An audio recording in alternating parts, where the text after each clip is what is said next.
સ્વાગત છે આપનું વીટીવી ન્યૂઝમાં। હું છું આપની સાથે રાધા। બુલેટિનની શરૂઆત કરીએ। સૌપ્રથમ નજર કરીશું 3 મિનિટમાં 18 ખબરો પર।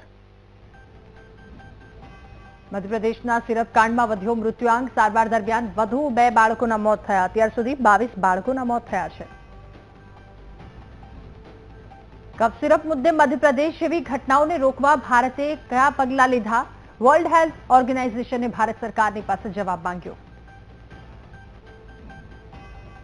ટીમ ઇન્ડિયાના સ્ટાર ખેલાડી રિંકુ સિંહને અંડરવર્લ્ડની ધમકી। ડી કંપનીએ માંગ્યા 5 કરોડ। 2 શખ્સોની ધરપકડ। પીએમ મોદીએ મુંબઈમાં યુકેના પ્રધાનમંત્રી કીર સ્ટારમર સાથે બેઠક કરી। Bharat UK free trade agreement રોકાણ અંગે ચર્ચા થઈ। પીએમ મોદીએ કહ્યું, વૈશ્વિક અર્થવ્યવસ્થામાં સહકાર વધારવા ચર્ચા। ઓસ્ટ્રેલિયાના વિદેશ મંત્રી સાથે રાજનાથ સિંહે મુલાકાત કરી। બંને નેતાઓ વચ્ચે દ્વિપક્ષીય બેઠક। મહત્વની ચર્ચા થઈ। લખનૌમાં માયાવતીએ આપ્યા મોટા સંકેત। ઉત્તર પ્રદેશમાં બસપા એકલા હાથે ચૂંટણી લડશે। ફરી સત્તા મેળવવા માટે પ્રયાસ કરશે। તાલિબાન સાથે ભારતની દોસ્તી। અફઘાની રક્ષામંત્રી આમિર ખાન મુત્તાકી ભારતની મુલાકાતે। પાકિસ્તાન અને અમેરિકાની વધી ચિંતા। ભારતીય કંપનીઓને મોટી રાહત। જેનેરિક દવાઓ પર ટેરિફ નહીં લગાવે ટ્રમ્પ। અમેરિકામાં 50% જેનેરિક દવાઓ ભારતમાંથી આયાત થાય છે।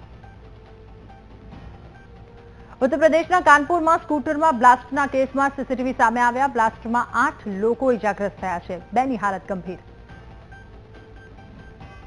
દિલ્હી કોર્ટમાં હાર્ટ એટેકથી એએસઆઈનું મોત। અચાનક છાતીમાં દુખાવો થતા નીચે ઢળી પડ્યા એએસઆઈ। ઘટના સીસીટીવીમાં કેદ। સુરતના પુણામાં ગેસ સિલિન્ડર બ્લાસ્ટનો લાઈવ વીડિયો। આગ ઓલવવાની કામગીરી દરમિયાન બ્લાસ્ટ થતા 2 ફાયર જવાનોને ઇજા। જામનગરમાં 6 દિવસીય જીએસટીની તપાસમાં 400 કરોડથી વધારેના બિનહિસાબી વ્યવહાર મળ્યા। માસ્ટરમાઇન્ડ સીએ અલ્કેશની સામે ફરિયાદ। તો રાજકોટમાં વેપારી સાથે 32 લાખની લૂંટમાં મોટો ખુલાસો। વેપારી સમીર પંડ્યાને રૂપિયા આપનાર વેપારીઓએ ષડયંત્ર રચ્યું। ટીઆરબી જવાન શાહબાઝ મુટાણી સહિત 4ની ધરપકડ। અમદાવાદની Vedant international school, Gems Genesis, Shivashish, Tulip international સ્કૂલની સામે કાર્યવાહી। વધુ ફી વસૂલતા આરએફસીએ દંડ ફટકાર્યો।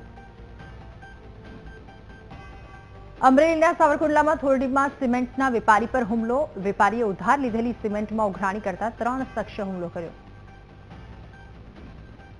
સુરેન્દ્રનગરના દેવળિયામાં સરકારી ખાતરને પ્રાઇવેટ કરી વેચવાના કૌભાંડનો પર્દાફાશ। સબસિડીવાળું ખાતર પ્રાઇવેટ બેગમાં ભરી માફિયાઓ કરોડોની કમાણી કરતા હતા।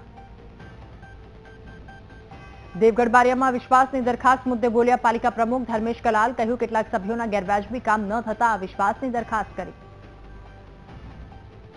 જામનગર ગ્રામ્ય વિસ્તારમાંથી દારૂબંધી નાથવા મુદ્દે મુખ્યમંત્રીને પત્ર। દારૂનું દૂષણ દૂર કરવા માંગ। દારૂ પી પરપ્રાંતીય કામદારો અકસ્માત કરતા નિર્દોષોના ભોગ લેવાય છે।